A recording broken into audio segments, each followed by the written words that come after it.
Gold hub తాకట్టులో ఉన్న బంగారాన్ని విడిపించి కొనబడును. అదే రోజు ఆన్లైన్ ధరకు కొని డబ్బులు ఇవ్వబడును. వారం రోజుల కస్టడీ అనంతరం బీఆర్ఎస్ ఎమ్మెల్సీ కల్వకుంట్ల కవితను ఈడీ అధికారులు ఢిల్లీలోని రౌజ్ అవెన్యూ కోర్టులో హాజరుపరిచారు. అయితే వారం రోజుల పాటు కస్టడీ కావాలని కోరగా కోర్టు మాత్రం 3 రోజుల కస్టడీ ఇచ్చినట్టుగా తెలుస్తోంది. 26న ఉదయం 11 గంటలకు మళ్ళీ కోర్టులో హాజరుపరచాల్సిందిగా కోరారు. ఈ రోజు వాదనల సందర్భంగా ఈడీ అధికారులు చాలా స్పష్టంగా చెప్పారు. కవిత గారికి సంబంధించి కొన్ని బలమైన ఆధారాలు ఇప్పటికే సేకరించాము. ఢిల్లీ లిక్కర్ కేసుకు సంబంధించి అలాగే కవిత గారి బంధువులకు సంబంధించి ఇళ్లలో ఒకవైపు సోదాలు జరుగుతున్నాయి. ప్యారలల్ గా కవిత గారి బంధువులకు సంబంధించిన వ్యాపార లావాదేవీల మీద వాళ్ళ బంధువులు ఏదైతే వ్యాపారాలు చేస్తూ ఉన్నారో వాళ్ళకి సంబంధించి కూడా కొంత నిశితంగా పరిశీలించాల్సి ఉంది. దర్యాప్తు పురోగతి దశలో ఉన్న నేపథ్యంలో మరింత లోతుగా విచారించాల్సిన అవసరం ఉన్న పరిస్థితి ఉన్న కారణంగా మరికొన్ని రోజుల పాటు అంటే వారం రోజుల పాటు అడిగారు. కానీ కోర్టు 3 రోజుల కస్టడీకి పొడిగించడానికి అవకాశం కల్పించింది. సో ఇప్పుడు కేజ్రీవాల్ కూడా ఆల్రెడీ కస్టడీలో ఉన్నారు కాబట్టి వీళ్ళిద్దరిని కలిపి విచారించబోతున్నట్టుగా ఒక కన్ఫర్మేషన్ అయితే వచ్చేసినట్టుగా భావించాలి. ఇదే అంశానికి సంబంధించి మరింత లేటెస్ట్ ఇన్ఫర్మేషన్ తెలుసుకుందాం. మా పొలిటికల్ ఎడిటర్ కట్టా కార్తీక్ లైవ్ లో మనతో జాయిన్ అయ్యారు మాట్లాడడానికి. కార్తీక్, ప్రస్తుతం 3 రోజుల పాటు కస్టడీ పొడిగించేందుకు అవకాశం కల్పించింది కోర్టు. ఈ 3 రోజులు ఎలా ఉండబోతోంది? మరో 3 రోజుల పాటు ఇప్పటికే వారం రోజుల కస్టడీ ముగిసింది. ఇంకో 3 రోజుల పాటు ఈడీ కస్టడీకి అడగడం జరిగింది. కోర్టు కూడా దానికి అంగీకరించడం జరిగింది. మరో 3 రోజుల పాటు కవితను ఈడీ విచారించబోతా ఉంది. ఇప్పటికే మనకు తెలుసు 15వ తారీఖు సాయంత్రం 5:20 కవిత అరెస్ట్ అయిన తర్వాత 16వ తారీఖు కోర్టు ముందు ప్రొడ్యూస్ చేసిన తర్వాత అప్పుడు వారం రోజుల కస్టడీ ఇవ్వడం జరిగింది. ఈ వారం రోజుల కస్టడీలో చాలా వేగవంతమైనటువంటి పురోగతిని ఈడీ సాధించగలిగింది. ఒకవైపు ఈడీ ప్రశ్నిస్తూనే ఇంకోవైపు ప్యారలల్గా ఇదే కేసులో కేజ్రీవాల్ని అరెస్ట్ చేయడం కావచ్చు, ఈరోజు కవిత బంధువులలో సోదాలు చేయడం కావచ్చు, ఈ కేసులో విలువైనటువంటి ఇతర డాక్యుమెంట్స్ని కూడా సంపాదించే పనిలో ఈడీ పడింది. కీలకమైనటువంటి ఆధారాన్ని రోజు రోజుకి సంపాదిస్తూ ఉంది. ఈ దశలో ఇంకొంత విచారణ అవసరం అని చెప్పేసి ఈడీ కోర్టు ముందు చెప్పడం జరిగింది. ఇప్పుడు ఇంకోటి ఏంటంటే కేజ్రీవాల్ని ఇందాక మీరు చెప్పినట్టు కేజ్రీవాల్ని కవితని దగ్గరగా అంటే ఎదురెదురుగా కూర్చోబెట్టి క్రాస్ ఎగ్జామినేషన్ చేయాల్సిన అవసరం కూడా ఈ కేసులో కనపడతా ఉంది. కాబట్టి ఎందుకంటే ఈ కేసులో మెయిన్ కీలక పాత్రధారులు లేదు సూత్రధారులు కేజ్రీవాల్ అండ్ కవిత వీళ్ళే. ఎందుకంటే ఢిల్లీ లిక్కర్ స్కామ్ని రూపొందించింది కవిత అయితే ఇంప్లిమెంట్ చేసింది కేజ్రీవాల్. ఎందుకంటే ఢిల్లీ ముఖ్యమంత్రిగా ఉన్నారు, ఆమ్ ఆద్మీ ప్రభుత్వానికి హెడ్గా ఉన్నారు కాబట్టి ఆయన దానికి బాధ్యత వహించాల్సి వస్తుంది. పేరుకి అప్పుడు ఎక్సైజ్ శాఖ మంత్రిగా ఉన్న ఢిల్లీ డిప్యూటీ సీఎంగా ఉన్నటువంటి మనీష్ సిసోడియా దీన్ని ఇంప్లిమెంట్ చేసినప్పటికీ కూడా ముఖ్యమంత్రిగా దీనికి సంబంధించిన ఆదేశాలు ఇచ్చింది కేజ్రీవాలే. ఆ రోజు క్యాబినెట్ అప్రూవల్ లేకుండా లెఫ్టినెంట్ గవర్నర్ ఆమోదం లేకుండా ఈ ఢిల్లీ లిక్కర్ స్కీమ్ తీసుకురావడం జరిగింది. దీన్ని రూపొందించింది కవిత అనేటువంటిది ఈడీ అభియోగం. కాబట్టి వీరిద్దరూ కీలకమైనటువంటి సూత్రధారులు, వీరిద్దరిని ఎదురెదురుగా కూర్చోబెట్టి క్రాస్ ఎగ్జామినేషన్ చేయాల్సిన అవసరం ఉంది. ఆ రోజు ఢిల్లీ లిక్కర్ స్కామ్కి సంబంధించి 100 కోట్ల రూపాయలు హవాలా రూపంలో కవిత అండ్కో కేజ్రీవాల్ గవర్నమెంట్కి అదే పార్టీకి ఆమ్ ఆద్మీ ప్రభుత్వానికి అప్పగించడం జరిగింది. దాంట్లో 45 కోట్లని ఆ రోజు గోవా ఎలక్షన్స్లో ఆమ్ ఆద్మీ పార్టీ ఖర్చు పెట్టడం జరిగింది. ఇవన్నీ ఆధారాలను కీలక అంశాలను ఈడీ సంపాదించడం జరిగింది. ఈ రోజు కూడా ఉదయం నుంచి మీరు చూస్తూ ఉన్న వార్తలు కవిత బంధువులలో విలువైనటువంటి సోదాలు చేసి డాక్యుమెంట్స్ కూడా ఈడీ సంపాదించడం జరిగింది. ఆ రోజు కూడా కవిత అరెస్ట్ కవిత బంధువులలో సోదాలు, ముఖ్యంగా కవిత ఆడపడుచు మాదాపూర్లో ఎవరైతే అఖిల ఉన్నారో వాళ్ళ ఇంట్లో సోదాలు, ఇక కేటీఆర్ నివాసంలో కూడా ఈ సాయంత్రం వరకు సోదాలు చేసే అవకాశం అయితే కనిపిస్తుంది అంటారు. అంటే కవితకు బినామీగా ఎవరైనా ఉన్నారా అన్న అనుమానం ఏమన్నా బలంగా కలిగిందా ఈడీ అధికారులకు? నిజమే కదా, మొదటి నుంచి భావిస్తుంది, మొదటి నుంచి ఈడీ చెప్తుంది కవిత బినామీల రూపంలో బిజినెస్ నడిపించింది అని చెప్పేసి. ఇప్పుడు ఎవరైతే కవిత బినామీగా ఉన్నారో అరుణ్ పిల్లై అప్రూవల్గా మారిన తర్వాతే కవిత కేసులో కీలకమైన మలుపులు తిరిగాయి. ఈ ఢిల్లీ లిక్కర్ స్కామ్లో కీలకమైన మలుపులు తిరిగాయి. మీకు జాగ్రత్తగా గమనించండి, మొదట కవిత పోయింది కేవలం సాక్షిగా ఈ కేసులో విచారణకు హాజరయ్యారు. తర్వాత పాత్రధారిగా చేరారు, ఇవాళ సూత్రధారిగా చెప్పబడుతున్నారు. మొట్టమొదట కవిత సంబంధించిన ఆధారాలు దొరకలేదు. ఎందుకంటే ఈ మొత్తం అగ్రిమెంట్స్లో డైరెక్ట్గా కవిత లేరు. కవిత తన బినామీల ద్వారా మొత్తం వ్యవహారాన్ని నడిపించారు. తన చార్టెడ్ అకౌంటెంట్ ద్వారా తన బినామీ అరుణ్ పిల్లై ద్వారా నడిపించారు. వీళ్ళు ఎప్పుడైతే కవిత చార్టెడ్ అకౌంటెంట్ మరియు మాగంటి రాఘవ ఈ బిజినెస్లో ఇంకో పార్ట్నరు, తర్వాత అరుణ్ పిల్లై కీలకంగా అరుణ్ పిల్లై అప్రూవ్గా మారిన తర్వాత కవిత పాత్ర తేడడం మొదలైంది. అప్పటి నుంచి కవిత ఇష్యూ ఎప్పుడు అరెస్ట్ జరిగిద్దా అని అనుకుంటున్న పరిస్థితి. సో మొత్తానికి ఎన్నికలు కూడా ఒకరోజు ముందు శుక్రవారం పూట 15వ తారీఖు సాయంత్రం 5 గంటలకు కవిత అరెస్ట్ జరిగిన తర్వాత ఆ రోజు కూడా ఇంట్లో సోదాలు 45 మనకు అందిన సమాచారం ప్రకారం 40 కోట్ల విలువైన డాక్యుమెంట్స్ ఆ రోజు కవిత ఇంట్లో దొరికినట్టు తెలుస్తుంది. ఒక కీలకమైన డైరీ కూడా దొరికినట్టు తెలుస్తుంది. అంతకుముందు కవిత చార్టెడ్ అకౌంట్ ఫోన్లో కూడా ఒక కీలక డాక్యుమెంట్ ఆ రోజు ఢిల్లీ లిక్కర్ స్కీమ్ ఏదైతే రూపొందించారో ఆ డాక్యుమెంట్ కూడా దొరికినట్టు అది ఇవాళ కోర్టు ముందు ఈడీ కూడా చెప్పడం జరిగింది. ఏదైతే కవితనే ఈ కేసులో కీలక పాత్రని చెప్పడానికి మాకున్న డాక్యుమెంట్ ఏంటంటే కవిత చార్టెడ్ అకౌంటెంట్ ఫోన్లో కీలకమైన డాక్యుమెంట్ దొరికింది, అదే ఢిల్లీ లిక్కర్ స్కీమ్గా ఇంప్లిమెంట్ అయింది. సో ఢిల్లీ లిక్కర్ స్కీమ్ రూపొందించింది కవిత అని చెప్పడానికి ఇది చాలు సాక్ష్యాధారం అని చెప్పేసి ఒకసారి మీరు లైన్ లో ఉండే ప్రస్తుతం నాతో పాటు స్టూడియోలో ఉన్నారు హైకోర్టు అడ్వకేట్ మధు శర్మ గారు, వారితో మాట్లాడదాం. మధు శర్మ గారు నమస్తే సార్. ఇప్పుడు ఈ వారం రోజుల పాటు కస్టడీలో ఉన్నారు, మరింత కీలకమైనటువంటి సమాచారం అంటే ఈ కస్టడీలో మాకు కొన్ని ఆధారాలు అయితే లభ్యమయ్యాయి, ఇంకొంత లోతుగా విశ్లేషించాల్సిన అవసరం ఉందని చెప్పి 3 రోజుల పాటు కస్టడీ కూడా తీసుకున్నారు. సో ఈ 3 రోజుల పాటు ఎట్లా ఉండబోతుందంటారు? అంటే ఇప్పటి వరకు జరిగిన విచారణ ఒకేతైతే ఫర్దర్ ఎంక్వైరీ మాకు కావాలి, ఇంకా మేము ఈ కేసులో పురోగతి సాధించాలి, పురోగతి రాలేదు, కవిత మాకు చెప్పవలసిన విషయాలన్నీ చెప్పలేదు, పూర్తిగా మాకు కావాల్సిన ఇన్ఫర్మేషన్ ఉంది అంటే కేసు ఇంకా ముందు తీసుకువెళ్లాలన్నా ఫర్దర్ స్టేజెస్కి వెళ్ళాలి అన్నా. ఇంకొక ముఖ్యమైన విషయం ఏంటంటే ఈ 3 రోజుల కస్టడీలో ఇప్పుడు ఈ ప్యారల్ గా కవితను అరెస్ట్ చేసిన వెంటనే ఇమీడియట్ కేజ్రీవాల్ అరెస్ట్ కూడా అవ్వడంతో ఈ 3 రోజుల కస్టడీలో ఒకళ్ళ విచారణని ఇంకొక విచారణతో వీళ్ళు క్రాస్ చేసుకునేటువంటి అవకాశం కూడా ఉంటుంది. అంటే ఎలా అంటే కేజ్రీవాల్ చెప్పే సమాధానాలు ఎలా ఉంటాయి, కవిత చెప్పే సమాధానాలు ఎలా ఉంటాయి, ఇద్దరిని విడివిడిగా కూడా విచారించి ఒకళ్ళ దాన్ని ఒకళ్ళకి మళ్ళీ రీపోస్ట్ చేయడానికి వాళ్ళ క్వశ్చన్ ఒకవేళ కవిత చెప్పిన సమాధానం కేజ్రీవాల్ తో మ్యాచ్ అవ్వకపోతే కవిత దాని ప్రశ్నలను మళ్ళీ కవితని అడిగినటువంటి అంటే ఆవిడ ఇచ్చినటువంటి ఆన్సర్ కు ఉన్నటువంటి ప్రశ్నల్ని కవిత గారి ప్రశ్నల్ని మళ్ళీ కేజ్రీవాల్ కూడా తీసి ఇద్దరి భిన్నాభిప్రాయాలు ఉన్నాయా, ఒకే అభిప్రాయం మీద ఉన్నారా, అంటే వేరు వేరు వ్యక్తుల ద్వారా డీల్ చేశారా, ఇంకా కొత్తగా ఏమైనా కేసులోకి రావాలా, ఫర్దర్ గా ఉందా. ఇంకొక విషయం కూడా ఉంది, ఈ 3 రోజుల కస్టడీయే ఫైనల్ కాదు, ఈ 3 రోజుల కస్టడీ సరిపోకపోతే మళ్ళీ కూడా ఎక్స్టెన్షన్ అడగచ్చు అవకాశం ఉన్నది. అంటే ప్రస్తుతానికి ఇచ్చింది మాత్రమే పరిగణలోకి తీసుకోబడుతుంది, తర్వాత ఒకవేళ కావాలన్నా సరే అడగచ్చు. ఆవిడ హెల్త్ గ్రౌండ్స్ సఫిషియెంట్ గా లేవు అనేది కస్టడీ ఎక్స్టెన్షన్ చేయకూడదు అనడానికి కారణం కాదు, ఎందుకంటే హెల్త్ గ్రౌండ్స్ లో తను బాగా స్ట్రాంగ్ అని చెప్పుకోవచ్చు. హై బీపీ అంటే ఈడీ అక్కడ ఉన్నటువంటి అప్రోప్రియేట్ డాక్టర్స్ తోటి ప్రాపర్ గా ఉన్నటువంటి సర్టిఫైడ్ ప్యూర్ డాక్టర్స్ తోటి వాళ్ళకున్న ఇది తోటి. మధు శర్మ గారు మీరు ఒక సీనియర్ అడ్వకేట్ గా చెప్పండి, ఈడీ విచారణకు ఎవరైతే ఈ నిందితులుగా ఉన్న వాళ్ళు సహకరించకపోతే ఎలాంటి ప్రశ్నలు కూడా మౌనంగా ఉండటం కానీ లేదంటే మాకు తెలియదు మేము చెప్పము ఇలాంటి వ్యాఖ్యలు ఏమైనా చేసినా కానీ అసలు నాకు గుర్తు లేదు ఇలాంటి వ్యాఖ్యలు చేస్తే కానీ ఏంటి పరిస్థితి, ఎలా వ్యవహరిస్తారు? తెలియదు, చెప్పము, గుర్తు లేదు అని చెప్పకపోవడం అనేది విచారణకు సహకరించకపోవడంలో ఒక భాగం కింద చెప్పొచ్చు.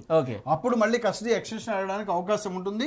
సో అలానే ఇప్పుడు తెలియదు, చెప్పలేదు, గుర్తు లేకపోవద్దు అనడానికి ఇలాంటి కేసెస్ లో ముఖ్యంగా ఏవైతే కంపెనీల్లో హవాలా జరిగి ఫండ్స్ ట్రాన్స్ఫర్ జరిగాయో ఇదంతా ఫైనాన్షియల్ స్టేట్మెంట్స్, అంటే డబ్బు రూపంలో తీసుకొచ్చి లిక్విడ్ బయటకి ఇచ్చున్నా కానీ దాన్ని ఎక్కడ కన్వర్ట్ చేస్తున్నారు అంటే బ్లాక్ మనీని బయటికి తీయడం, అంటే మనీని సిస్టమ్ నుంచి బయటికి తీయడం మళ్ళీ సిస్టంలోకి రావడం. సో వీళ్ళు ఎలా బయటికి తెచ్చి ఎలా లోపలికి తీసుకొస్తున్నారు అనేది ఈడీ ఈ సర్కిల్ ని, ఈ ఫినాన్షియల్ స్టేట్మెంట్ సర్కిల్ ని, అంటే ఈ ఆర్థిక లావాదేవీలు ఉన్నటువంటి సర్కిల్ ని చాలా పకడ్బందీగా తీసుకొని ఉండాలి. ఇలా తీసుకోలేని తరుణంలో సో అన్ని రోజుల నుంచి అంటే 19 నెలల నుంచి మనీష్ సిసోడియా జైల్లో మగ్గడు, ఖచ్చితంగా బెయిల్ కి అప్లై చేస్తుండేవాడు. బెయిల్ కి అన్నిసార్లు అప్లై చేసిన రిజెక్ట్ అయింది కదా, అంటే బెయిల్ వచ్చే అవకాశం ఉంది కదా. అంటే it's a clear cut case that ED is having the appropriate evidence in this case, అంటే ఈడీ దగ్గర ప్రాపర్ గా ఎవిడెన్సెస్ ఉన్నాయి అని చెప్పడానికి ఇది ఒక క్లియర్ కట్ కేసు. మనము ఇండియాలో ఇన్ని కేసులు చూసాం, ఇన్ని హై ప్రొఫైల్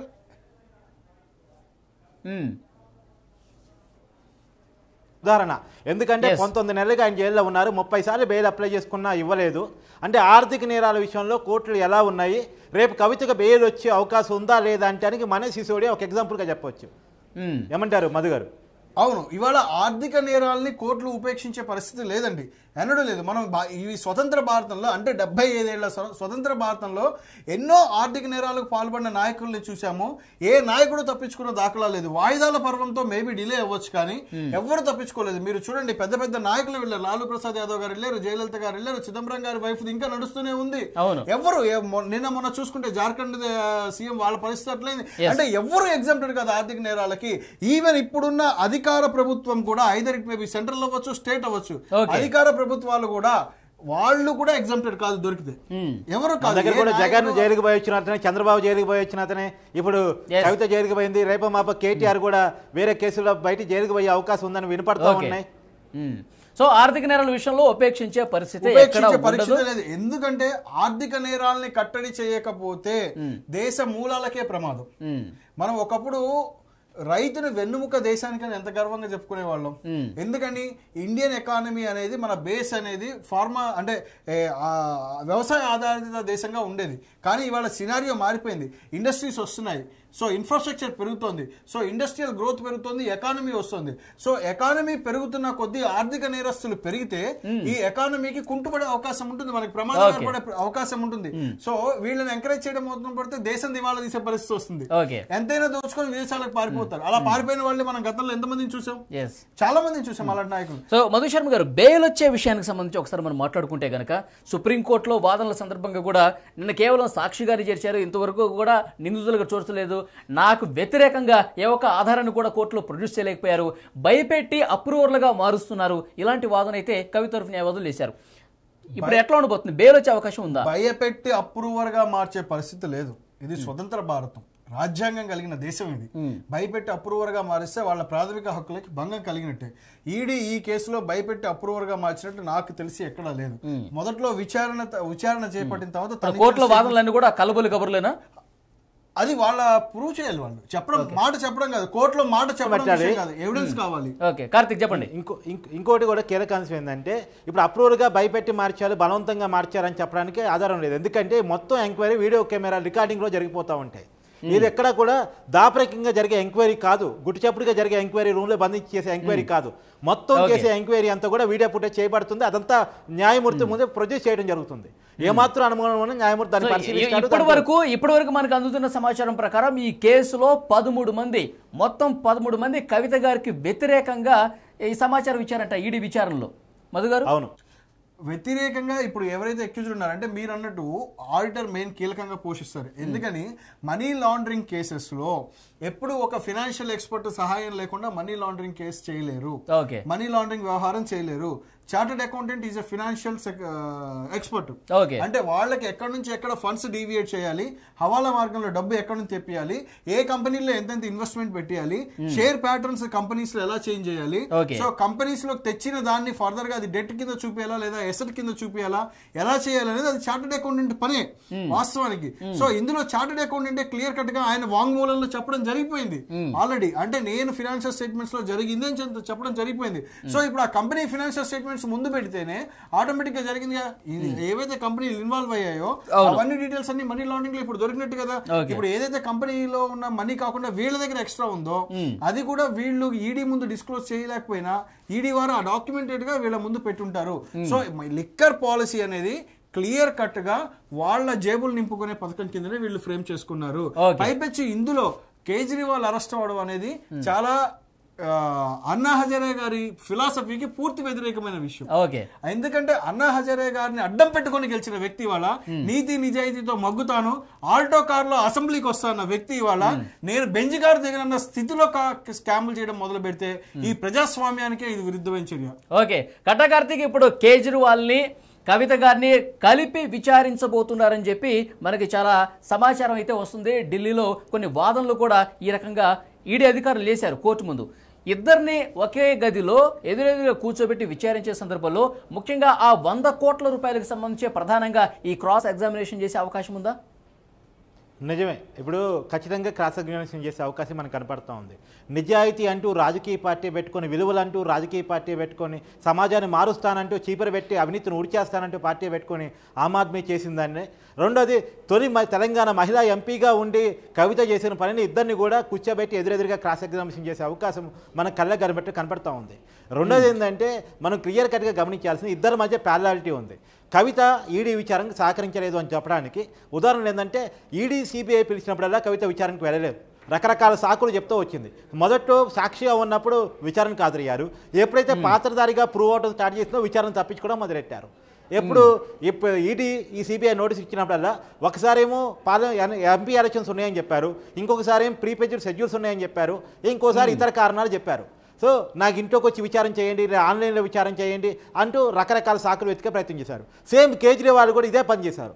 కేజ్రీవాల్కి 8 సార్లు సమన్లు ఇచ్చేసింది ఈడీ, కానీ 8 సార్లు కూడా విచారణ తప్పించుకున్నారు ఆయన. ఈ విషయంలో కోర్టు ముందు కూడా అంటే వీళ్ళకి ఒకవేళ రేపు బెయిల్ ఇచ్చినా సరే వీళ్ళు విచారణకు సహకరించారు కాబట్టి ఇప్పుడు వీళ్ళ కస్టడీ పొడగడానికి కూడా ఇవో రీజన్స్.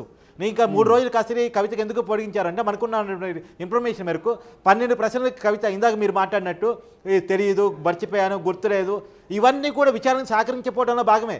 మరి ఆమెకు ఎందుకు అలా సలహాలు ఇస్తున్నారు, ఆమె ఎందుకు అలా చెప్తుందో తెలియదు. కానీ ఇలా చేసినంతకాలం ఆమె ఇంకా ఎక్కువ ఇరుక్కుపోయే అవకాశం. ఇప్పుడు 8-9 సార్లు వీళ్ళిద్దరూ కూడా ఇప్పుడు ఈ లిక్కర్ కేసులో సౌత్ గ్రూప్ కి సంబంధించి ఏమి కింగ్ పిన్ మొత్తం వ్యవహారం సంబంధించి కేజ్రీవాల్ ఆదేశాలతోనే ఈ స్కామ్ ఈ పాలసీ రూపొందించారనేది ఒకటి. సో వీళ్ళిద్దరూ కూడా నెంబర్ 1 నెంబర్ 2గా ఉన్నారు ఈ కేసులో, ఇద్దరు అరెస్ట్ అయ్యారు. అయితే ఇప్పుడు ఈ కేసుకు సంబంధించి క్లైమాక్స్ కు చేరుకుంటున్నటువంటి పరిస్థితుల్లో నెక్స్ట్ ఎట్లా ఉండబోతుంది కస్టడీలో విచారణ తర్వాత? కీలకమైన ప్రశ్న ఈ కేసులో రాబోయే రోజులు ఏం జరగబోతుంది అనేటువంటిది.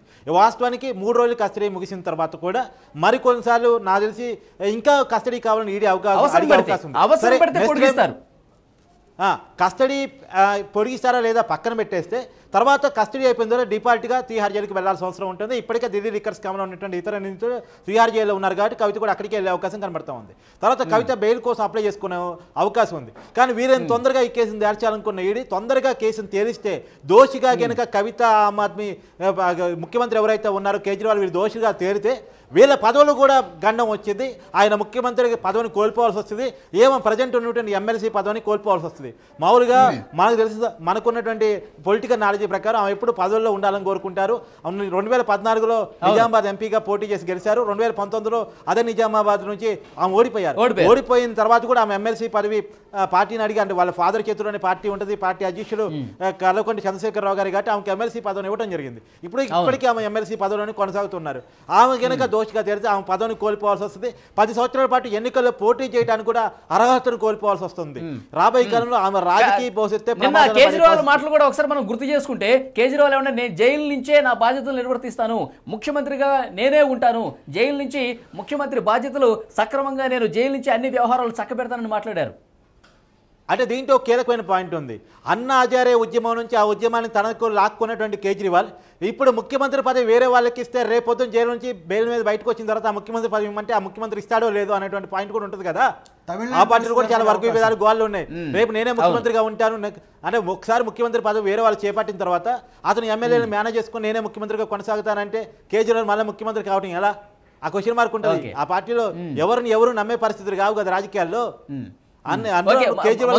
ఇద్దరు కూడా కస్టడీ ముగిసిన తర్వాత ఒకవేళ జైలుకి వెళ్తే తర్వాత బెయిల్ ఏమైనా అప్లై చేసుకుంటే అసలు త్వరగా వచ్చే అవకాశం ఉందా ఈ కేసుల్లో? అంటే బెయిల్ పైన ఆల్రెడీ గౌరవ సుప్రీంకోర్టు వారు క్లారిటీ ఇవ్వడం జరిగిపోయింది ఈ కేసులో. నిన్న ఆల్రెడీ ఇప్పుడు గౌరవ సుప్రీంకోర్టు వారు నిన్న ఘాటైన వ్యాఖ్యలు చేశారు. మీరు సుప్రీంకోర్టు రీచ్ అవ్వగలం అనే స్తోమత కెపాసిటీ ఉన్న హై ప్రొఫైల్ ఫ్యామిలీస్ కాబట్టి లేదా హై ప్రొఫైల్ వ్యక్తులు కాబట్టి డైరెక్ట్ గా సుప్రీంకోర్టు వారు డోర్ కొడతామంటే మేము ఒప్పుకోము. ప్రొసీజర్ ఎస్టాబ్లిష్డ్ బై లా, ఈ దేశంలో రూల్ ఆఫ్ లా ఉంది, ఒక సిస్టమ్ ఎస్టాబ్లిష్ అయ్యింది, మీరు ఆ సిస్టమ్ ప్రకారమే వెళ్ళాలి అని చెప్పి గౌరవ సుప్రీంకోర్టు వారు నిన్న ఘాటైన వ్యాఖ్యలు చేయడం జరిగింది. అందులో భాగంగా నేను చెప్పింది ఏంటి, కవిత గారికి అడ్వకేట్లు కానీ కవిత గారికి కానీ క్లియర్ గా చెప్పారు. ఏమని చెప్పారు, మీరు ట్రయల్ కోర్ట్ నుంచే ముందుగా మీరు పిటిషన్ మూవ్ చేయాలి, బెయిల్ పిటిషన్. అక్కడ మూవ్ చేసిన బెయిల్ పిటిషన్ ట్రయల్ కోర్ట్ వారు యాక్సెప్ట్ చేస్తారా రిజెక్ట్ చేస్తారా అనేది డిపెండ్ అయి ఉంటుంది. సో అక్కడ యాక్సెప్ట్ చేయలేని తరుణంలో వాళ్ళు ఫర్దర్ గా అపిలేట్ కోర్ట్స్కి వెళ్ళాలి, హైయర్ కోర్ట్స్కి వెళ్ళాలి. అప్పుడు హైకోర్టు కానీ సుప్రీంకోర్టు కానీ అప్పుడు వాళ్ళు ఫర్దర్ గా వచ్చేది. అంతకు అది ఏది కాకుండా ముందే డైరెక్ట్ సుప్రీంకోర్టు వారి దగ్గరికి వెళ్ళి నా అరెస్ట్ కరెక్ట్ కాదు అంటే సరైనది కాదు. ఎందుకని సుప్రీంకోర్టు వారు కూడా ఒక మాట అడిగారు. సో ఆల్రెడీ ఈడీ అరెస్ట్ మీద రాజ్యాంగబద్ధమైన ప్రశ్న తలెత్తిన నేపథ్యంలో ఇతరత్ర పిటిషన్స్ తో కలిపి కవిత పిటిషన్ ని విచారించడం జరుగుతుంది. అప్పుడు మా తరుణంలో మాత్రమే జరుగుతుంది. ఒకవేళ కవిత అరెస్ట్ రాజ్యాంగబద్ధమైందా కాదా మాకు తెలియచేయండి, మీరు కౌంటర్ దాఖలు చేయండి అని చెప్పి ఈడీ వారికి నేను సుప్రీంకోర్టు చెప్పడం జరిగింది. సో ఈ నేపథ్యంలో కవిత అరెస్ట్ ఇంతవరకు జరిగింది అయితే అక్రమమైందని మనం చెప్పలేము. అక్రమమైన అరెస్ట్ కాదు, పూర్తి స్థాయి ఎవిడెన్షియరీ వాల్యూస్ తో ఉన్నటువంటి అరెస్ట్. ఎవిడెన్స్ ముఖ్యమంత్రులు కూడా అరెస్ట్ చేస్తున్నారంటే ఎవిడెన్స్ లేకపోతే చేయరు. అంత వేగం ప్రదర్శించదు ఈడీ కూడా. ఎందుకంటే సంస్థ పరువు పోగొట్టుకోవాల్సిన పరిస్థితి ఏర్పడుతుంది. ఎంక్వైరీకి సహకరించకపోవడం వల్ల కూడా అరెస్ట్ చేయడం ఒకటి. ఎందుకంటే ఆమె ఎంక్వైరీకి సహకరించలేదని క్లియర్గా కనపడుతున్న విషయాలు. ఎందుకంటే మన ముందే సమన్లు రావడం జరిగింది, ఆ వార్త అన్ని మీడియాలో రావడం జరిగింది. ఆ సమన్లకి కవిత ఇచ్చినటువంటి ఏదైతే వివరణ ఉందో అది కూడా అందరికీ తెలిసిందే, మీడియా ముఖ్యంగా ప్రజలందరికీ తెలిసిందే. ఆ విచారణకు సహకరించినప్పుడు వాళ్ళకున్న ఆప్షన్స్ అరెస్ట్ చేయడమే కదా. కేజ్రీవాల్ 8 సార్లు సమాధానం సరిగా ఇవ్వలేదు, విచారణ తప్పించుకుంటూ పోయారు, విచారణకు హాజరుపడలేదు. కవిత కూడా అలానే చేశారు. మరి విచారణకు హాజరు కానప్పుడు, విచారణకు సహకరించినప్పుడు అరెస్ట్ చేయడం తప్ప వాళ్ళకి మార్గం ఏముంటుంది? ఓకే, కట్టకార్తిక్ బెయిల్కి అప్లై చేసుకున్న కింది కోర్టుల్లో సరే అప్లై చేసుకున్నా సరే వచ్చే అవకాశం లేదు అని ఒక సమాచారం అయితే వస్తుంది. ఎందుకంటే సాక్షుల్ని ప్రభావితం చేస్తారు. ఎందుకంటే కేసు పురోగతి ఒక కీలకమైనటువంటి సందర్భం ఉన్న పరిస్థితుల్లో మీరు చెప్పేదానికంటే కూడా ఇంకా క్లియర్ కట్ సుప్రీంకోర్టు గైడ్లైన్స్ ఉన్నాయి. క్లియర్ కట్ ప్రజాప్రతినిధిగా ఉన్న ఆర్థిక నేరగాళ్ల విషయంలో కొన్ని గైడ్లైన్స్ కింది కోర్టులకు ఇవ్వడం జరిగింది. దాంట్లో 3 గైడ్లైన్స్ చాలా క్లియర్గా నేను గత వీడియోలో కూడా చెప్పాను. ఒకటి, అంటే ప్రజాధనాన్ని కాపాడాల్సిన పొజిషన్లో ఉండి లూటీ చేసే వాళ్ళ విషయంలో చాలా స్ట్రిక్ట్గా ఉండాలి, త్వరితగతిన విచారణ జరపాలి, టైం బాండ్తో విచారణ జరపాలి, వాళ్ళకి బెయిల్ ఇచ్చే విషయంలో స్ట్రిక్ట్గా వ్యవహరించాలి, వాళ్ళ శిక్షలు కూడా కఠినంగా ఉండాలి. ఈ supreme court guidelines, clear cut guidelines ఉన్నాయి. కాబట్టి సీజే ఆధ్వర్యంలో వచ్చినటువంటి గైడ్లైన్స్ ప్రకారం వీళ్ళకి బెయిల్ వచ్చే అవకాశం లేదు. ఇందాక మనం చెప్పుకున్న ఎగ్జాంపుల్ కూడా మనీష్ సిసోడియాకి ఎందుకు బెయిల్ రాలేదు? 30 సార్లు అప్లై చేసుకుంటే. ఈ కేసులో సాక్ష్యాధారాలు ఉంటే ఒకటి, వైట్ కార్డ్ ఎఫెన్స్ ఒకటి, ప్రజాప్రతినిధిగా ఉండే ఒక్కసారి ఆర్థిక నేరాల్లో బెయిల్ ఇవ్వడం అనేది ఒక అలవాటుగా మారితే దాన్ని అదునుగా తీసుకొని కొత్త నేరాలు తెరపైకి వచ్చేటువంటి అవకాశం ఎక్కువగా కనిపిస్తుంది మనకి ఈజీగా బెయిల్ వచ్చేస్తుందని చెప్పేసి నేరాలకు పాల్పడే. ఇది కూడా రెగ్యులర్ పెట్టి స్కామ్ పెట్టి కేసులు లాగా అయిపోయేటువంటి తరుణం ఉంటుంది. అంటే ఇన్నాళ్ళు కట్టినటువంటి సామాన్య ప్రజల ట్యాక్స్ గానీ, సామాన్య ప్రజల డబ్బుకు గానీ, సామాన్య ప్రజల ఓటుకి, ముఖ్యంగా ప్రజాస్వామ్యంలో ప్రజలు వేసేటువంటి ఓటుకు విలువ లేకుండా అవుతుంది ఇటువంటివి ప్రోత్సహిస్తే అని మనం క్లియర్ గా చెప్పొచ్చు. ఓకే, మధుశర్మ గారు ఫైనల్ గా సార్ ఏంటంటే ఇప్పుడు కవిత లాయర్లు మార్చుకుంది, కపిల్ సిబాల్ని, ముకుల్ రోయ్ని అని పెట్టుకుంది. వీళ్ళు one of the top most lawyers, costly lawyers. ఇంతకుముందు వాదించిన వాళ్ళని కాకుండా వీళ్ళని పెట్టుకోవడం జరిగింది, వాళ్ళకి అదనంగా వీళ్ళని పెట్టుకోవడం జరిగింది. అంటే ఈ స్కామ్లో ఏం చేయకపోయి ఉంటే ఇలాంటి పరిస్థితులు ఎందుకు దాపరించి ఉంటాయి? అవును, వాస్తవం. ఇది క్లియర్ కట్ స్కామ్ అండి, ఇది అర్థమైపోతుంది. ఎవిడెన్స్ ఆడిటర్ ఎప్పుడైతే అప్రూవల్ గా మారారో అప్పుడే మిగిలిన వాళ్ళందరూ చాప్టర్ క్లోజ్ అయినట్టు. ఇందులో ఎక్కువ ఆలోచించాల్సిన అవసరం కూడా లేదు. ఎందుకు అంటే మనకి ఒక నానుడి ఉంది, ఏమని, పెద్దవాళ్ళ డ్రైవర్లను కానీ ఆడిటర్లను కానీ తొందరగా మార్చరని. వాళ్ళకున్న ఇన్ఫర్మేషన్ ఎవరికి ఉండదు బయట. సో ఎప్పుడైతే కార్తిక్ గారు, ఈ కవిత గారి ఆడిటర్ ఎప్పుడైతే దొరికారో అప్పుడే తనకి ఆప్షన్ లేదు. ఆడిటర్కి ఎప్పుడైతే దారులు మూసిపోయాయో అప్పుడే ఎప్పుడైతే విషయాలు చెప్పేశారో బయటికి, ఆటోమేటిక్ గా ఇందులో ఇన్వాల్వ్ అయిన వాళ్ళందరి దారులు మూసుకుపోయినట్టే. ఎందుకని అంటే ఇందులో కీలకమైన సాక్ష్యాధారాలు ఇవ్వగలిగినటువంటి వ్యక్తి ఆడిటర్ మాత్రమే. సో ఆ ఆడిటర్తో పాటు వ్యక్తిగత సహాయకులు ఎవరైతే ఉన్నారో వాళ్ళు కూడా అప్రూవర్స్ గా మారిపోయారు. వాళ్ళు కూడా చాలా కీలకమైన సమాచారం. వాళ్ళు చిన్నవాళ్ళు కదా, వాళ్ళు చిన్నవాళ్ళు. వీళ్ళలాగా కోట్లు పెట్టి ఖర్చు చేసి జనాల్ని మొబిలైజ్ చేసి ఉద్యమాలు, ఎందుకంటే వాళ్ళు వ్యక్తిగత సహాయకులు ఇచ్చిన సమాచారం ఏంటంటే, నేను నా కళ్ళతో చూశాను, కొన్ని బ్యాగులు రావటం, వెహికల్స్ లో పెట్టడం, తీసుకెళ్లటం, ఇవన్నీ నేను చూశాను అని చెప్పి. అంటే సీసీ కెమెరాల్లో కూడా ఏ టైంకి ఎవరు వచ్చారు, ఏం బ్యాగులు తీసుకెళ్లారు, ఏ వెహికల్ వెళ్ళారు, ఈ ఫుటేజ్ కూడా వాళ్ళ దగ్గర ఉంటుంది. ఈ ఆధారాలు కూడా వాళ్ళ దగ్గర పెట్టుకుని వాళ్ళ అసిస్టెంట్ ని ప్రశ్నించినట్టుగా తెలుస్తోంది. ఖచ్చితంగా. ఎందుకంటే ఆవిడ ఎక్కడెక్కడ తిరిగారు, ఎక్కడెక్కడ మూవ్ అయ్యారు అనేది ఈడీ మొత్తం తన కంట్రోల్లోకి తెచ్చుకుంటుంది. అంటే సీన్ రీక్రియేట్ చేసుకోవచ్చు. అంటే ఇదేమి అంత హీనియస్ క్రైమ్ లో సీన్ రీక్రియేట్ చేస్తారు. ఎకనామిక్ అఫెన్సెస్ లో కూడా ట్రాన్సాక్షన్స్ ఎలా జరిగాయి అనేది ఆలోచించుకుంటారు. తర్వాత వీళ్ళు రెక్కి వేసుకుంటారు. ఒకవేళ వీళ్ళకి ముందే ఉప్పు అందుంటే అప్పటి నుంచి కూడా రెక్కి వేసేటువంటి అవకాశం ఈడీ ఉంది వాళ్ళ ఆఫీసర్స్ ముందే. అంటే ఇది బయటికి రాకుండా ఉంటే, ఒకవేళ ఈడీ దిగిన హోటల్, కవిత దిగిన హోటల్లోనే అప్పుడు వాళ్ళకి ఏదైనా సమాచారం ఉంది, నిఘా పెట్టాలి అనిపిస్తే ఆ హోటల్లోనే ఆల్రెడీ ఈడీ ఆఫీసర్స్ దిగి ఉండాలి. ఇలాంటి విషయాలు కూడా మనకి బయటికి రావు. అంటే వాళ్ళ ఇన్వెస్టిగేషన్ ప్రొసీజర్ లో ఎంత సైలెంట్ గా చేస్తారనేది నేను మీకు చెప్తున్నాను ఇక్కడ. అంటే ముందు నుంచే they are taking it in the control. ఇదంతా ఎప్పుడైతే కేసీఆర్ ఢిల్లీ పర్యటనలు చేస్తూ కేజ్రీవాల్ తో ఫ్రీక్వెంట్ గా మీట్ అవుతూ ఇదంతా జరిగారో అప్పుడే పొలిటికల్ గా వాళ్ళు అలర్ట్ అయి ఉండాలి. బీజేపీ పెద్దలు అలర్ట్ అయి ఉండి వీళ్ళిద్దరు ఏం చేస్తున్నారు అనే దాని మీద ఒక అవగాహనకు వచ్చి ఆల్రెడీ స్కాన్ లోకి తెచ్చుకుని ఉండాలి వీళ్ళిద్దరిని. సో అలాంటి తరుణంలోనే ఇలాంటి స్కీములు. కట్టకర్తకు ఒక పొలిటికల్ యాంగిల్ లో ఒక క్వశ్చన్, కవిత భర్త ఎక్కడున్నారు, అతను ఎందుకు విచారణకు హాజరు కావట్లేదు, అతన్ని పట్టుకునే పనిలో కూడా ఇప్పుడు ఈడీ ఉన్నట్టు తెలుస్తుంది. అతని భర్తను అరెస్ట్ చేయడానికి కూడా ఈడీ బృందాలు రంగంలో దిగినట్టు తెలుస్తుంది. వాళ్ళ భర్త కూడా రేపో మాపో అరెస్ట్ అయ్యే అవకాశాలు కనపడుతున్నాయి. ఈ కవిత భర్తను కూడా ఎదురెదురుగా పెట్టి విచారించే అవకాశం కనపడతా ఉంది. ఇంకొక వైపు ఏంటంటే, ఒకవైపు బీఆర్ఎస్ పార్టీలో ఎమ్మెల్యేలు, ఎంపీలు పార్టీలు మారుతున్నారు. 9 మంది సిట్టింగ్ ఎంపీలు ఉంటే 5 పార్టీలు మారారు. ఒక ఖైరతాబాద్ ఎమ్మెల్యే దానం నాగేంద్ర పార్టీ మారాడు, అతను కాంగ్రెస్ పార్టీ నుండి సికింద్రాబాద్ ఎంపీగా పోటీ చేస్తున్నారు. హైదరాబాద్ మేయర్, అది కేబినెట్ హోదా ఉన్నటువంటి హైదరాబాద్ జీహెచ్ఎంసీ మేయర్ పార్టీ మారుతున్నారు, Keshava Rao party general secretary party మారుతున్నట్టు వార్తలు వస్తూ ఉన్నాయి. ఇలాంటి పరిస్థితుల్లో కేటీఆర్ పార్టీ వర్కింగ్ ప్రెసిడెంట్గా ఉన్నటువంటి కేటీఆర్ ఎక్కడ ఉండాలి? హైదరాబాద్లో కూర్చోవాలి. పార్టీయే కుటుంబం అని చెప్పేసి పైకి చెప్తుంటారు కదా, కానీ కుటుంబమే పార్టీ అని చెప్పేసి నిరూపించుకుంటున్నాడు ఇవాళ. ఎందుకంటే కవిత కోసం ఢిల్లీలో కూర్చున్నాడు తప్ప పార్టీ కోసం హైదరాబాద్లో ఆయన లేడు. ఇప్పుడు పార్టీ మారే వాళ్ళని కూర్చోబెట్టి మాట్లాడి ఎందుకు మారుతున్నారో, మారకండి, పార్టీ ఉంటుంది మీకు అండగా అని చెప్పాల్సింది పోయి అన్ని విషయాల్లో మాట్లాడాల్సిన పోయి ఆయన ఢిల్లీలో కూర్చొని కవిత కోసం తాపత్రయపడుతున్నాడు అని చెప్పేసి అంటేనే మనకు అర్థమవుతుంది. ఒకవైపు లాబింగ్ కోసం ప్రయత్నం చేస్తున్నాడు, ఇంకోవైపు న్యాయపరమైనటువంటి చిక్కుముడుల కోసం తనదైనటువంటి స్టేల్ని ప్రయత్నాన్ని చేస్తున్నాడు. కాబట్టినే ఈ విషయంలో క్లియర్ కట్ ఉద్దేశం అర్థమవుతుంది వాళ్ళు ఏ భావజాలంలో ఉన్నారు. ఇట్లా ప్రస్తుతం ఈ పరిణామాలు జరుగుతున్న నేపథ్యంలోనే కొంత పొలిటికల్ యాంగిల్ గా కూడా విమర్శలు చేస్తున్న పరిస్థితి మనం చూస్తున్నాం. ఆప్ నేతలు కూడా కొంతమంది మాట్లాడుతున్నారు, అంటే ఎలక్షన్స్ ఇంకా జరగకముందే గెలవాలని భారతీయ జనతా పార్టీ చూస్తుందని. తర్వాత నిన్న కేసీఆర్ కూడా ఒక మాట అన్నారు, హేమంత్ సోరెన్ కావచ్చు, కవిత అరెస్టులు కావచ్చు, ఇవన్నీ కూడా రాజకీయ ప్రేరేపితం, ప్రతిపక్షాలని నీడ లేకుండా చేయాలి, కుట్రపూరితంగా వ్యవహరిస్తున్నారని చెప్పి కేసీఆర్ కూడా మాట్లాడినట్టుగా తెలుస్తుంది. ఎట్లా చూస్తారు ఈ పొలిటికల్ కామెంట్స్ని, విమర్శలు? అది సహజంగా పొలిటికల్ కామెంట్స్ జనరల్గా ఉంటే అవి రాజకీయంగా చేస్తారు, కానీ నిజంగా వీళ్ళని అక్రమంగా అరెస్ట్ చేశారని కనుక ప్రజల్లోకి పెడితే సింపతి వర్కౌటే వీళ్ళు గెలుస్తారు, ఎన్డీఏ ఓడిపోతుంది. కానీ ఆ పని ఎవరు ఎన్నికల టైంలో చేయరు. క్లియర్ కట్ ఎవిడెన్స్ ఉంటేనే వీళ్ళు నేరం చేశారు, వీళ్ళకి సింపతి రాదు, ప్రజలు కూడా వీళ్ళు నేరస్తులుగా భావిస్తున్నారంటేనే. ఇంకా చెప్పాలంటే కవితను అరెస్ట్ చేయటం అనేది పొలిటికల్ ప్లస్ తప్ప మైనస్ కాదు. ఇక అసలు వాస్తవానికి కవితను ఎందుకు అరెస్ట్ చేయలేదు అన్న కోణమే బీఆర్ఎస్కి బీజేపీకి చాలా దెబ్బ కొట్టింది అసెంబ్లీ ఎలక్షన్స్లో.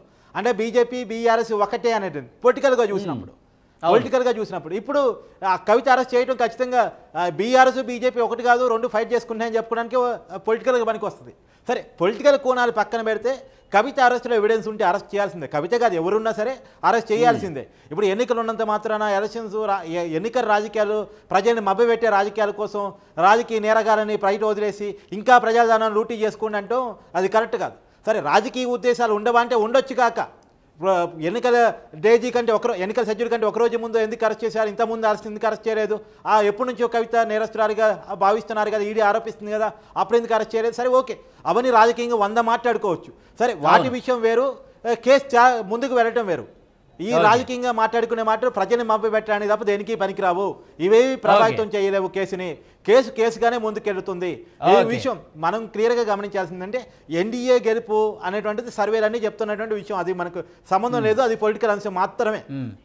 దాని ఈ కేసు ఆధారంగా ఆ ఎలక్షన్స్ ఉండవు. ఇప్పుడు కవిత అరెస్ట్ ముందు చూపించి ఎన్డీఏ గెలుపుకు ఉపయోగించుకోవాలనుకోవడం కరెక్ట్ కాదు. అపోజిషన్ ముక్త భారత్ జరుగుతున్న తరుణంలో పొలిటికల్ విమర్శలు అంతే కదా. ఇప్పుడు కాంగ్రెస్ ముక్త భారత్ నుంచి ఇది అపోజిషన్ ముక్త భారత్ దాకా వచ్చింది. అంటే మధు గారు ఇక్కడ క్లియర్ గా ఒక విషయం మనం అర్థం చేసుకోవాలి. అపోజిషన్ ముక్త భారత్ అన్న అపోజిషన్ సెంటిమెంట్ అయ్యే వర్కౌట్ అయ్యే అవకాశం ఉంటుంది.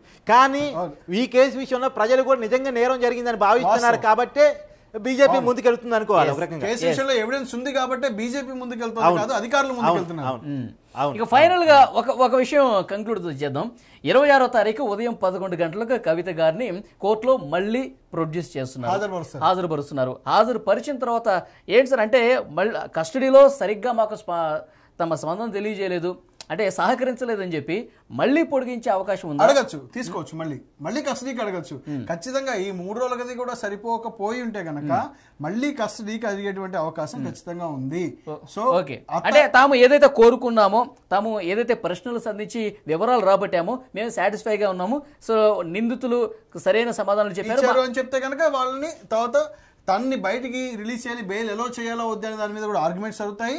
సో బెయిల్ వద్దు అని కనుక ఈడీ తన వాదనలు గట్టిగా వినిపిస్తే కనుక సో కవితకి బెయిల్ వచ్చే అవకాశం ఎట్టి పరిస్థితుల్లో ఉండదు, తన జైలుకి వెళ్లాల్సిన అవకాశం ఉంటుంది. ఓకే, తీహార్ జైలుకి వెళ్లే అవకాశం ఉంటుంది ఒకవేళ బెయిల్ ఇచ్చే పరిస్థితి యాక్చువల్ గా లేదు. ఈ విషయంలో క్లియర్ గా మాట్లాడుకోవాలి. భానుప్రియ గురించి కూడా మాట్లాడుకోవాలి. తన ఐఆర్ఎస్ ఆఫీసర్ గా ఉన్నారు, ఈ కేసు మొత్తం తనే లీడ్ చూస్తున్నారు, తను చాలా స్ట్రిక్ట్ గా ఈ కేసుని చూస్తా ఉన్నారు. ఖచ్చితమైనటువంటి ఆధారాన్ని ఆమె సంపాదిస్తూ ఉన్నారు. ఎంక్వైరీ కూడా పారదర్శకంగా జరుగుతుంది. ఒకవేళ ఆమె కేటీఆర్ మీద పెట్టిన కేసు బంజారాహిల్స్ పిఎస్లో మీ అందరికీ తెలుసు. ఆ రోజు కవితను అరెస్ట్ చేసే క్రమంలో కేటీఆర్ ఆమెతో వాదులాడటం, తర్వాత ఆమె బంజారాహిల్స్ పిఎస్లో కేసు పెట్టడం, ఇలా ఆమెతో ఈ కేసులో ఉపశమనం అంటే ఒక రకంగా కవితను గట్టిగా ప్రశ్నించకుండా ఒక ఉపశమనం కోసం ఆమె అపాయింట్మెంట్ కూడా కేటీఆర్ అడిగినా సరే ఆమె ఇవ్వకుండా సరే ఈ కేసులో ముందుకు తీసుకెళ్తున్నారు. ఖచ్చితమైన ఆధారం సంపాదిస్తున్నారు. ఈ కేసు ముందుకే తప్ప వెనక్కి పోదు. కేజ్రీవాల్, కవిత వీళ్ళిద్దరూ కూడా తీహార్ జైలుకి వెళ్ళబోతున్నారు అతి త్వరలోనే. అంతేనా అనేది మన కేసు ముందుకెళ్తుందని బట్టి అర్థమవుతున్న విషయం.